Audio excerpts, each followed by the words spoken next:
12 ক্লাসের ছাত্রছাত্রীরা coordination compound বা জটিল যৌগ নিয়ে যে চ্যাপ্টার, সেই চ্যাপ্টার নিয়ে আজকে আমাদের সপ্তম ক্লাস। আগের দিন অবধি আমরা ক্রিস্টাল ফিল্ড থিওরি নিয়ে আলোচনা শুরু করেছিলাম এবং ক্রিস্টাল ফিল্ড থিওরি নিয়ে আলোচনা শুরুর সময় বলেছিলাম যে ভ্যালেন্স বন্ড থিওরির কী কী লিমিটেশনস আছে, সীমাবদ্ধতা, যে যার জন্য আমাদের ক্রিস্টাল ফিল্ড থিওরির মতো একটা থিওরিকে প্রণয়ন করার প্রয়োজন পড়লো, বা এই বিষয়টাকে ব্যাখ্যা করার জন্য একটা নতুন থিওরি যেটার নাম ক্রিস্টাল ফিল্ড, সেটার প্রয়োজন পড়লো। এবং ক্রিস্টাল ফিল্ড থিওরি নিয়ে আলোচনা করতে গিয়ে আমরা প্রথমেই আমরা এটাও বলেছি যে ক্রিস্টাল ফিল্ড থিওরি নিয়ে আলোচনা করার আগে আমাদের যেটা প্রথম ধাপ ক্রিস্টাল ফিল্ড থিওরি, সেটা হচ্ছে ডি কক্ষকের যে 5টা লোব বা অরবিটালস রয়েছে, সেই ডি কক্ষ 5টা অরবিটাল যে রয়েছে তাদের অভিবিন্যাসটা কীরকম, তারা কীভাবে বিন্যস্ত আছে সেইটা আমাদের জানা দরকার। এবং সেটা আমরা ছবির মাধ্যমে আগের দিন আলোচনা করেছিলাম, দেখিয়েছিলাম যে বিভিন্ন লোবগুলো কীভাবে বিন্যস্ত আছে, যে ডিএক্সওয়াই, ডিওয়াইজেড, ডিজেডএক্স, এই যে লোবগুলো, এগুলো দুটো অ্যাক্সিসের মাঝামাঝিভাবে বিন্যস্ত, অর্থাৎ দুটো অ্যাক্সিসের মধ্যবর্তী অঞ্চল দিয়ে বিন্যস্ত। আর দুটো রয়েছে d x square minus Y square এবং ডিজেড স্কোয়ার, এরা হচ্ছে একদম অ্যাক্সিস বরাবর বিন্যস্ত আছে। এবং এটাও আমরা বলেছিলাম যে আমরা যখন ওই করব ক্রিস্টাল ফিল্ড থিওরি আলোচনা করব অক্টাহেড্রাল জ্যামিতিক আকৃতির ক্ষেত্রে, ওই যে ডিএক্সওয়াই, ডিওয়াইজে, ডিজেডএক্স, এই যে কক্ষগুলোকে, এগুলোকে T2G বলে আমরা উল্লেখ করি, T2G সেট বলি, T2G অরবিটাল বলে উল্লেখ করি, এবং টেট্রাহেড্রালের ক্ষেত্রে ওটাকে আমরা T2 বলি। আর দুটো যেটা রয়েছে, যেটা ওই কক্ষ ওই অ্যাক্সিস বরাবর যারা বিন্যস্ত রয়েছে, এই d x square minus Y square এবং ডিজেড স্কোয়ার, সেই দুটোকে আমরা অক্টাহেড্রাল জ্যামিতিক আকৃতির ক্ষেত্রে ইজি সেট বলি এবং টেট্রাহেড্রালের ক্ষেত্রে ই সেট বলি। এবং ক্রিস্টাল ফিল্ড থিওরি বিষয়টা মূলত কোয়ান্টাম মেকানিক্সের যে বেসিক কনসেপ্ট, সেই কোয়ান্টাম মেকানিক্সের কনসেপ্ট থেকেই ক্রিস্টাল ফিল্ড থিওরিটাকে আমদানি করা হয়েছে, বা ক্রিস্টাল ফিল্ড থিওরি ওটার উপরে বেস করেই তৈরি করা হয়েছে যে কীভাবে শক্তিটা বিন্যস্ত হয়। এই যে শক্তিটা হচ্ছে একটা লিগ্যান্ড একটা মেটালকে যখন অ্যাপ্রোচ করছে, একটা লিগ্যান্ড যখন মেটালের সঙ্গে যুক্ত হচ্ছে, তাদের মধ্যে যে ইলেকট্রনের রিপালসিভ ফোর্স ইত্যাদিগুলো কাজ করার ফলে যে কক্ষগুলোর এনার্জি কীভাবে স্প্রেডিং হচ্ছে, কাউ এনার্জি বাড়ছে, কাউ এনার্জি কমে আলটিমেটলি স্টেবিলাইজেশনের দিকে যাচ্ছে, পুরো যৌগটা একটা স্থিতিশীলতার দিকে যাচ্ছে, সেইটা কিভাবে হয় সেইটা আমরা ক্রিস্টাল ফিল্ড থিওরির মাধ্যমে আজকে আমরা ব্যাখ্যা করবো। এবার ক্রিস্টাল ফিল্ড থিওরির মাধ্যমে সেটা ব্যাখ্যা করতে গেলে আমাদের প্রথমেই কী করতে হবে, যে ক্রিস্টাল ফিল্ড থিওরির স্বীকার্য বিষয় কী কী আছে, যে কিছু কিছু স্বীকার্য বিষয়ের উপর ভিত্তি করে তো একটা থিওরি তৈরি হয়, যে সেই স্বীকার্য বিষয়গুলো কী কী আছে সেই বিষয়গুলো নিয়ে আগে আমরা একটুখানি আলোচনা করে নেব। ক্রিস্টাল ফিল্ড থিওরি আলোচনা শুরুর আগে দেখো ডি কক্ষকের যে অভিবিন্যাসটা আগের দিন আমরা দেখিয়েছিলাম, সেটা আর একবার একটুখানি দেখে নাও। দেখো কীভাবে দেখো ডি কক্ষকের অভিবিন্যাসটা হয়। খেয়াল করো, লাল রঙের যে আমরা লোবগুলো দেখিয়েছি ওটা হচ্ছে ডিএক্সওয়াই, ডিওয়াইজেড এবং ডিজেডএক্স। দেখো এরা দুটো কক্ষকের মাঝামাঝি অঞ্চল দিয়ে, দুটো অ্যাক্সিসের যে মাঝামাঝি অঞ্চল, সেই অক্ষের মাঝামাঝি অঞ্চল দিয়ে এরা বিন্যস্ত। এদেরকে T2G আর T2 সেট বলেছি। আর তলার দিকে যেটা বেগুনি রং দিয়ে করা আছে, এটা হচ্ছে d x square minus Y square এবং ডিজেড স্কোয়ার কক্ষক। এরা হচ্ছে অক্ষ বরাবর বিন্যস্ত, অর্থাৎ এটা ডিএক্স, এটা এক্স আর ওয়াই অক্ষ বরাবর বিন্যস্ত, আর ওটা জেড অক্ষ বরাবর বিন্যস্ত। এবং এটাকে আমরা ইজি এবং ই হিসেবে উল্লেখ করব, অক্টাহেড্রালের ক্ষেত্রে ইজি, টেট্রাহেড্রালের ক্ষেত্রে ই হিসেবে উল্লেখ করব। ঠিক আছে, এবার তাহলে আমরা আসতে পারি হচ্ছে স্বীকার্য বিষয়সমূহ, ক্রিস্টাল ফিল্ড তত্ত্বে যে স্বীকার্য বিষয়সমূহ সেটা নিয়ে আলোচনা শুরু করি। প্রথমে হচ্ছে কোঅর্ডিনেশন যৌগে কেন্দ্রীয় ধাতব পরমাণু বা আয়নটা, সাধারণত ওই আয়নটা বা পরমাণুটা সন্ধিগত মৌল থেকে উদ্ভূত হয়। কতগুলি অ্যানায়ন বা ডাইপোলার অণু, যেমন H2O জলের ক্ষেত্রে বলেছে ডাইপোলার অণু, তথা লিগ্যান্ড দ্বারা সুষমভাবে পরিবেষ্টিত, আমরা জানি। ডাইপোলার অণুর নেগেটিভ প্রান্ত কেন্দ্রীয় ধাতব আয়নের অভিমুখে বিন্যস্ত থাকে। যদি ডাইপোলার অণু হয় তার কেন্দ্রীয় ধাতব নেগেটিভ দিকটা হবে, আর আয়ন নেগেটিভ আয়ন হলে তো কথাই নেই, সেক্ষেত্রে তো নেগেটিভ আয়ন হবে। মানে আমরা সবসময় বলেছি যে লোন পেয়ারটা যার কাছে মাথায় থাকবে সেই কিন্তু লিগ্যান্ডের দিকে অভিমুখে বিন্যস্ত থাকবে। স্বীকার্য দুই কি, প্রতিটি লিগ্যান্ডকে ঋণাত্মক আধানযুক্ত এক একটি বিন্দু আধান রূপে গণ্য করা হয়। অর্থাৎ লিগ্যান্ডটা হচ্ছে একটা বিন্দু আধান, যার আধানটা হচ্ছে ঋণাত্মক আধান, সেই বিন্দু আধান হিসেবে কল্পনা করতে হবে। স্বীকার্য তিন কি, কেন্দ্রীয় ধাতব পরমাণু বা আয়ন ও লিগ্যান্ডের মধ্যে গঠিত বন্ধন আয়নীয় প্রকৃতির হয়। এক্ষেত্রে কি হচ্ছে, ওই যে একটা বিন্দু আধান যদি নেগেটিভ হয় তাহলে আরেকটাকে আমরা পজিটিভ ধরতে হবে, তাহলে নেগেটিভ পজিটিভ আকর্ষণ বলের ফলে যে বন্ধনটা তৈরি হবে সেটাকে আমরা আয়নীয় বন্ধনের মতো বলতে পারি, প্রকৃতির হয়। ক্রিস্টাল ফিল্ড তত্ত্বে কেন্দ্রীয় ধাতব পরমাণু বা আয়নের অরবিটালের সঙ্গে লিগ্যান্ডের অরবিটালের অভিলেপনের ধারণাকে বিবেচনা করা হয় না, অর্থাৎ এক্ষেত্রে অভিলেপন হচ্ছে, এটাকে ধরা হচ্ছে না। স্বীকার্য 4 কি, কেন্দ্রীয় ধাতব পরমাণু বা আয়নের ইলেকট্রন ও লিগ্যান্ডের ইলেকট্রন সমূহের মধ্যে বিকর্ষণ বল ক্রিয়া করে, একটা রিপালসিভ অ্যাকশন কাজ করে। স্বীকার্য 5 কি, কেন্দ্রীয় ধাতব পরমাণু বা আয়নকে পরিবেষ্টন করে যে লিগ্যান্ডগুলো থাকে তাদের ঋণাত্মক চার্জের প্রভাবে একটি তড়িৎ ক্ষেত্রের সৃষ্টি হয়, যাকে ক্রিস্টাল ফিল্ড বলা হয়। ওই ঋণাত্মক যে চার্জটা আধানটা সেটা কী করছে, একটা ফিল্ড তৈরি করছে, সেই ফিল্ডটাকে ঋণাত্মক ফিল্ড তৈরি করছে, সেটাকেই বলা হচ্ছে ক্রিস্টাল ফিল্ড। ক্রিস্টাল ফিল্ডের প্রভাবে কেন্দ্রীয় ধাতব পরমাণু বা আয়নের ডি অরবিটালগুলির শক্তিমাত্রার মান প্রভাবিত হয়, অর্থাৎ ডি অরবিটালগুলো যে শক্তিমাত্রায় অবস্থান করছিল তার থেকে তারা অবস্থান করতে পারে না। ওই যে ফিল্ড তৈরি হচ্ছে, তড়িৎ ক্ষেত্র তৈরি হচ্ছে, তার প্রভাবে হয় তাদের এনার্জি বৃদ্ধি পাবে, নয় তাদের এনার্জি হ্রাস পাবে এইভাবে, এবং হয়তো কিছু কক্ষের এনার্জি বৃদ্ধি পেতে পারে, কিছু কক্ষের এনার্জি হ্রাস পেতে পারে। এইভাবে তাদের শক্তির যে স্তর তাদের স্প্লিটিং হবে, বিভাজন ঘটে যাবে। সেই বিভাজনটাই হচ্ছে ক্রিস্টাল ফিল্ড তত্ত্বে আলোচনার বিষয়। এবার দেখো 5 নম্বরটায় যেটা বলেছে, এই 6 নম্বরটায়, যে কেন্দ্রীয় ধাতব পরমাণু বা আয়নকে পরিবেষ্টন করে গোলকাকার প্রতিসাম্য বিশিষ্ট ঋণাত্মক তড়িৎ ক্ষেত্র সৃষ্টি করা গেলে প্রতিটি ডি অরবিটালের শক্তিমাত্রার মান সম পরিমাণে বৃদ্ধি পেত এবং তাদের নিজেদের মধ্যে শক্তির কোনো তারতম্য ঘটতো না। অর্থাৎ যে ইলেকট্রিক ফিল্ডটার কথা আমি বলছি, যেটা লিগ্যান্ড তৈরি করছে, লিগ্যান্ডকে ধরা হচ্ছে একটা ইলেকট্রিক ফিল্ড তৈরি করছে, সেই ফিল্ডটা কিন্তু একদম গোলকাকার প্রতিসাম্য নয়। গোলকাকার প্রতিসাম্য হলে কোনো সমস্যা হতো না, ডি অরবিটালের প্রত্যেকে সমানভাবে শক্তি বাড়তো বা সমানভাবে শক্তি কমতো, যাও একটা কিছু হতো। কিন্তু আমরা সেটা বাস্তবে দেখি না, দেখি তাদের শক্তির বিভাজন ঘটে যায়, সেটা নিয়ে আলোচনা হবে। কেন্দ্রীয় ধাতব পরমাণু বা আয়ন যদি কতগুলি লিগ্যান্ড দ্বারা সুষমভাবে পরিবেষ্টিত হয়, তবে ওই লিগ্যান্ডগুলির দ্বারা সৃষ্ট তড়িৎ ক্ষেত্রে, যাকে ক্রিস্টাল ফিল্ড বলছি, গোলকাকার প্রতিসাম্য না থাকায় ধাতব পরমাণু বা আয়নের বহিস্থ ডি ইলেকট্রনগুলির শক্তি তারতম্য ঘটে। অর্থাৎ ওটা গোলকাকার প্রতিসাম্য নয়, ওটা সমান গোলভাবে একদম প্রতিসাম্য, সব দিকে সমান তড়িৎ ক্ষেত্র বিন্যস্ত করছে, ব্যাপারটা তা নয়। এবং বলা হয় যে ডি অরবিটালগুলোর বিভাজন ঘটেছে, এইভাবে যে ডি অরবিটালগুলো বিভিন্ন শক্তি তারতম্য হয় তাকে বিভাজন ঘটেছে বলা হয়। এটি ক্রিস্টাল ফিল্ড বিভাজন নামে পরিচিত, এটাকে আমরা ক্রিস্টাল ফিল্ড স্প্লিটিং বলি। 7 নম্বরটা কি বলেছে, ক্রিস্টাল ফিল্ড বিভাজনের ধরন কীরূপ তা নির্ভর করে লিগ্যান্ডগুলি দ্বারা সৃষ্ট ক্রিস্টালের ওপর, অর্থাৎ কেন্দ্রীয় ধাতব পরমাণুটি কতগুলি লিগ্যান্ড দ্বারা কীরূপে পরিবেষ্টিত আছে তার ওপর। অর্থাৎ ওই লিগ্যান্ডগুলো কীভাবে বিন্যস্ত আছে, তারা টেট্রাহেড্রালি বিন্যস্ত আছে, তারা অক্টাহেড্রালি বিন্যস্ত আছে, এই যে বিন্যস্ত আছে সেই বিন্যাসটার উপর নির্ভর করবে যে তাদের এফেক্টটা কক্ষগুলোর উপর কেমন। কারণ আমরা আগেই কক্ষগুলোর অভিবিন্যাসের কথা বলেছি, কক্ষগুলো নির্দিষ্ট অভিমুখে বিন্যস্ত আছে, তাহলে তার জ্যামিতিক আকৃতি অনুযায়ী লিগ্যান্ডগুলো কোন দিক দিয়ে মেটালের দিকে আসছে, তাতে করে কোন কক্ষকের ওপর কী প্রভাব পড়ছে, সেইটা হচ্ছে আমাদের দেখবার বিষয়। সেটা অনুযায়ী তবে তার শক্তির বিভাজনটা ঘটবে, সেটাই কিন্তু আমরা ক্রিস্টাল ফিল্ডে আলোচনা করব। আমরা ক্রিস্টাল ফিল্ড যে বিভাজন, সেই বিভাজন সংক্রান্ত কয়েকটা গুরুত্বপূর্ণ বিষয়, কতগুলো টার্মিনোলজিগুলো আমাদের লাগবে, কতগুলো শব্দ, সেগুলো নিয়ে আমরা একটুখানি আগে আলোচনা করে নেব। প্রথমেই বলবো ব্যারি সেন্টার।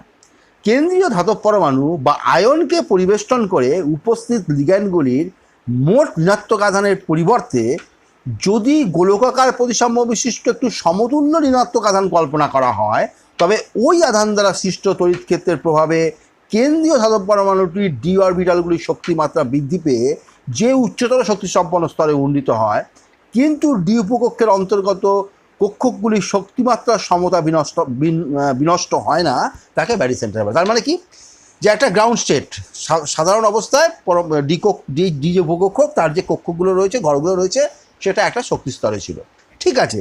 একটা আমি ধরে নিচ্ছি লিগ্যান্ডগুলো একটা গোলাকার প্রতিসাম্য বিশিষ্ট ঋণাত্মক তড়িৎ ক্ষেত্র সৃষ্টি করছে, তাহলে তার প্রভাবে কী হতো, এর শক্তিমাত্রার একটু পরিবর্তন হতো।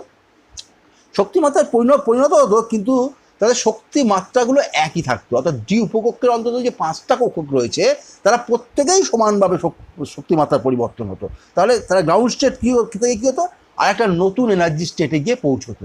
এই যে নতুন এনার্জি স্টেটে পৌঁছলো, যেখানে কিন্তু তাদের শক্তি মাত্রাগুলো একই রইলো, ওই স্টেটটাকে বলা হচ্ছে ব্যারি সেন্টার বলা হয় ওটাকে। ঠিক আছে, ক্রিস্টাল ফিল্ড বিভাজন এরূপে ঘটে যে বিভাজনের পূর্বে ও পরে ডি অরবিটালগুলির গড় শক্তির মান কিন্তু অপরিবর্তিত থাকে। অর্থাৎ কি যে ডি উপকক্ষকে যে কক্ষগুলো রয়েছে সেগুলোর মান পরিবর্তন হচ্ছে, এনার্জি শক্তির মান পরিবর্তন হচ্ছে, কিন্তু কিছু জনের বাড়ছে, কিছু জনের কমছে। বেড়ে কমে মোট যে গড় শক্তিটা হচ্ছে সেই গড় শক্তিটার মান কিন্তু অপরিবর্তিত থাকছে। অর্থাৎ তার মানে কি, বাইরে থেকে কোনো শক্তি এর মধ্যে যুক্ত হচ্ছে না বা এই শক্তি বিনষ্ট করছে না, শুধুমাত্র নিজেদের শক্তির মধ্যে কাউর বেড়ে যাচ্ছে, কাউর কমে যাচ্ছে, এইভাবে তারা নিজেদের মধ্যে বিভাজিত হচ্ছে। এবার যে ক্রিস্টাল ফিল্ড বিভাজন শক্তি, T2G সেট ও ইজি সেটের অরবিটালগুলির শক্তির পার্থক্যকে ক্রিস্টাল ফিল্ড বিভাজন শক্তি বলে। অর্থাৎ অক্টাহেড্রালের ক্ষেত্রে T2G মানে হচ্ছে আমরা x y y z z x যে কক্ষগুলো ছিল, আর ইজি মানে হচ্ছে d x square minus Y square এবং ডি জেড স্কোয়ার যে সেটটা ছিল, এই দুটো সেটের মধ্যে যে শক্তি মাত্রার যে তফাৎটা হয় সেই তফাৎটাকেই ক্রিস্টাল ফিল্ড বিভাজন শক্তি বলা হয়। একে ডেল্টা ও অক্টাহেড্রালের ক্ষেত্রে এবং বা 10 DQ মানে হচ্ছে ডিফারেন্সিয়াল ইন কোয়ান্টা, এটা কোয়ান্টাম মেকানিক্স থেকে এসছে একটা টার্ম দ্বারা চিহ্নিত করা হয়। ও হচ্ছে অক্টাহেড্রাল, মানে DO বলে উল্লেখ, এই আমরা ডেল্টা ও বলে উল্লেখ করি, ওটা হচ্ছে অক্টাহেড্রালের জন্য। ব্যারি সেন্টারের শক্তি সাপেক্ষে প্রতিটি T2G অরবিটালের শক্তি 0.4 ডেল্টা ও পরিমাণ হ্রাস পায় এবং প্রতিটি ইজি অরবিটালের শক্তি 0.6 ডেল্টা ও পরিমাণ বৃদ্ধি পায়। দেখো তাহলে দুটো, আমরা কি জানি ইজিতে দুটো ঘর আছে, তাই দুটো ঘরের প্রত্যেকটা 0.6 মানে অ্যাভারেজ একটা হিসাব করলে 1.2 হয়।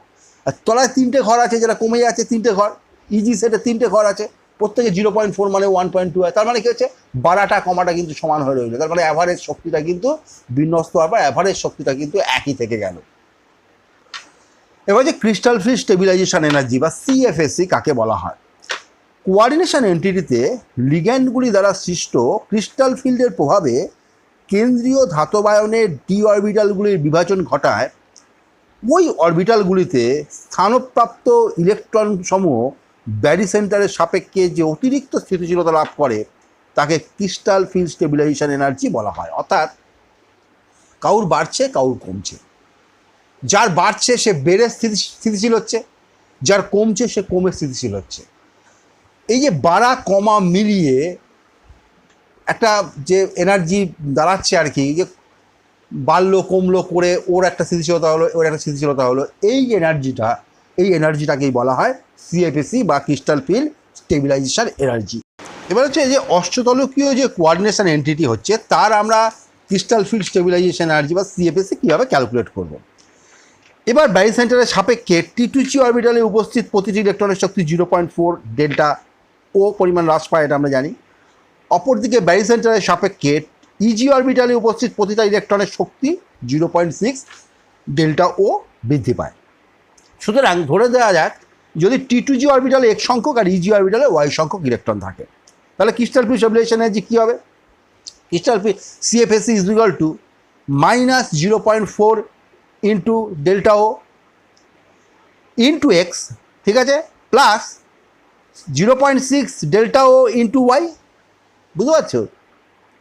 এক্স সংখ্যক ইলেকট্রনের 0.4 ডেল্টা ও করে এনার্জি কমেছে, কিন্তু সেটা মাইনাস এনার্জি, আর ওয়াই সংখ্যকে 0.6 করে বেড়েছে, কিন্তু সেটা প্লাস এনার্জি। তাহলে এই দুটো যোগফলই হচ্ছে CFSE বা ক্রিস্টাল ফিল্ড স্টেবিলাইজেশন এনার্জি। তাহলে এইভাবে আমরা CFSE ক্যালকুলেশন করতে পারি। এবারে আমরা একটা অষ্টতলকীয় বা অক্টাহেড্রাল কোঅর্ডিনেশন এন্টিটির ক্ষেত্রে ক্রিস্টাল ফিল্ড বিভাজনটা কিভাবে হয় সেটা ছবির মাধ্যমে একটু খাতায় কলমে একটু আমরা বোঝার চেষ্টা করি। অক্টাহেড্রাল ক্রিস্টাল ফিল্ডে ডি অরবিটালের বিভাজন কীভাবে হয়েছে সেটা দেখানো হয়েছে। প্রথমেই দেখো, এই যে আমরা দেখাচ্ছি এইটা হচ্ছে লিগ্যান্ডের অনুপস্থিতিতে কেন্দ্রীয় ধাতব পরমাণু বা আধানের সমশক্তি সম্পন্ন 5টা ডি অরবিটাল। এবার যদি আমরা ধরে নিই যে যদি ক্রিস্টাল ফিল্ডটা গোলকাকার প্রতিসাম্যযুক্ত হতো তাহলে কী হতো, তাহলে এদের এনার্জি স্প্লিটিং হতো না, এরা সমশক্তি সম্পন্নই থাকতো, কিন্তু এদের এনার্জি স্তরটা বৃদ্ধি পেয়ে এই জায়গায় চলে আসতো। তার মানে এনার্জি স্তরটা ক্রমশ বৃদ্ধি পাচ্ছে, দেখো শক্তি বৃদ্ধি পাচ্ছে। কিন্তু যেহেতু এটা গোলকাকার প্রতিসাম্য হয় না, তার জন্যে অক্টাহেড্রালের ক্ষেত্রে যার জন্য স্প্লিটিং হয়। সেই স্প্লিটিংটা কীভাবে হয়েছে দেখো, ওপরে দেখানো হয়েছে দুটো কক্ষক, সেটা হচ্ছে ইজি কক্ষক।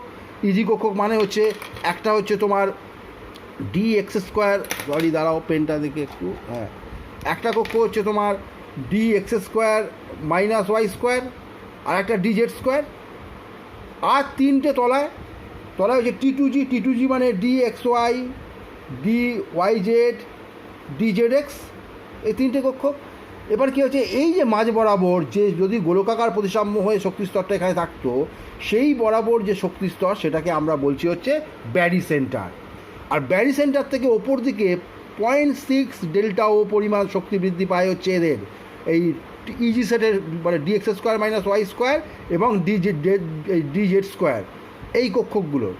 আর 0.4 ডেল্টা ও করে করে মান হ্রাস পায় হচ্ছে এই d x y, d y z, d z x. এটা হচ্ছে অক্টাহেড্রাল ক্রিস্টাল ফিল্ডের প্রভাবে ডি অরবিটালের বিভাজন। তাহলে মোট এনার্জিটা হচ্ছে এই যে ডেল্টা ওই থেকে যাচ্ছে।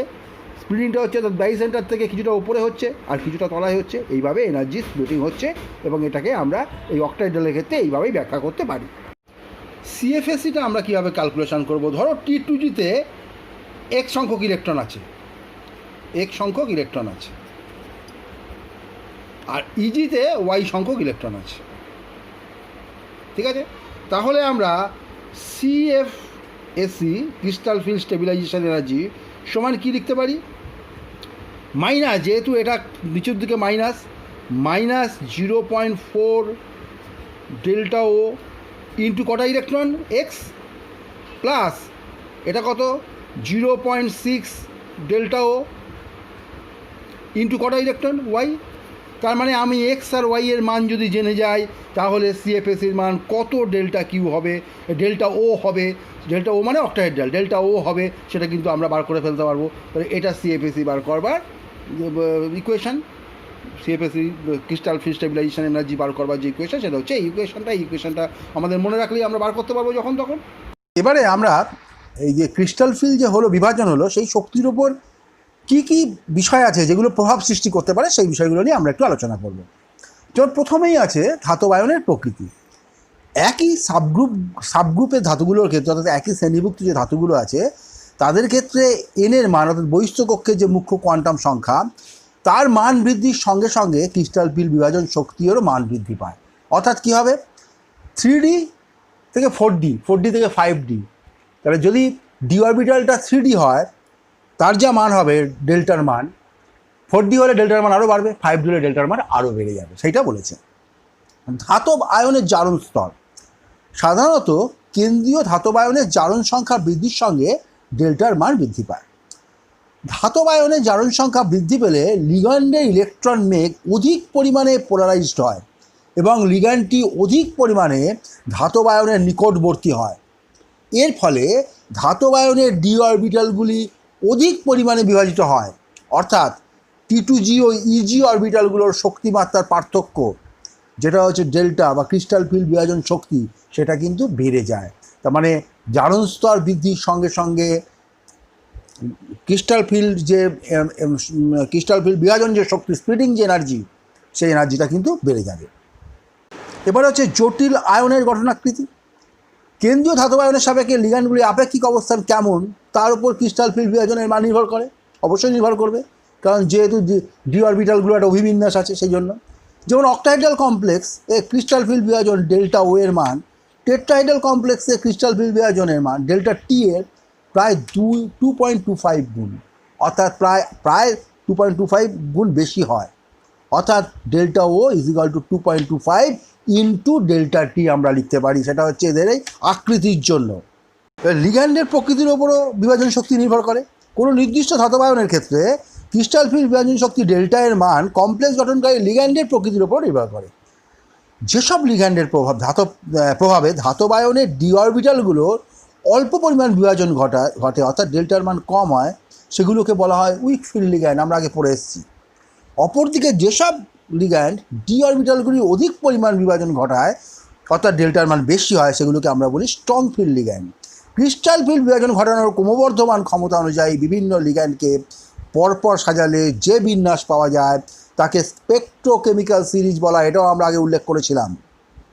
সারির শুরুতে থাকে উইক ফিল্ড ও শেষের দিকে স্ট্রং ফিল্ড অবস্থান করে। দেখো একটা তোমাদের সিরিজ দিয়ে দেওয়া হয়েছে, আমরা আলোচনা করেছিলাম আগে যে হ্যালাইডগুলো উইক ফিল্ড হয়, পরপর করতে করতে তারপরে আস্তে আস্তে স্ট্রং ফিল্ডের দিকে এগোয়। এই সিরিজটা একটু দেখবে, এটা স্পেকট্রোকেমিক্যাল সিরিজ। এই অনুযায়ী উইক ফিল্ড এবং স্ট্রং ফিল্ড লিগ্যান্ড কে হবে সেটা বোঝা যায়। এই সারিতে হ্যালাইড আয়নগুলির আপেক্ষিক অবস্থান স্থির তাড়িতিক বলের মাধ্যমে ব্যাখ্যা করা সম্ভব। অন্যান্য ক্ষেত্রে আপেক্ষিক অবস্থান ব্যাখ্যা করার জন্য সমযোজী বন্ধনের প্রভাব বিবেচনা করা দরকার। তাহলে এই আমাদের ক্রিস্টাল ফিল্ড থিওরির মোটামুটি আলোচনা আজকে শেষ হলো। এটা দিয়ে আপাতত ক্রিস্টাল ফিল্ড থিওরিকে আমরা শেষ করে দিলাম এই চ্যাপ্টারটাকে। আরও কিছু কিছু ব্যাপার আছে, সেগুলো একটু আগে তোমরা পড়ে নাও, তারপর প্রয়োজন পড়লে সেগুলো পরে করা যাবে। কিছু ক্যালকুলেশন আছে, কিছু বিভিন্ন বিভাজনের ফলে বিভিন্ন ডি অরবিটালের বিভিন্ন কক্ষকে ইলেকট্রন সংখ্যা কী থাকলে তার ডেল্টা টি ডেল্টা ওর মান কী হয়, সিএফএসি কী হয়, ডেল্টা টি ডেল্টা ও না সরি বললাম, সিএফএসির মান কী হয়, সেই হিসেবগুলো যে ইকুয়েশনটা আমরা লিখে দিয়েছিলাম ওই ইকুয়েশন অনুযায়ী হিসেব হবে, সেই হিসেবটা হয় ইত্যাদি। এগুলো বই থেকেও তোমরা প্র্যাকটিস করতে পারবে, দরকার হলে পরেও হবে। যাই হোক, তোমরা ভিডিওটা দেখো, বই থেকে পড়ো, লিখে লিখে পড়বে, পড়ে উদাহরণগুলোও দেখবে, এইভাবে করো, মন দিয়ে পড়াশোনা করো। সবাই ভালো থেকো।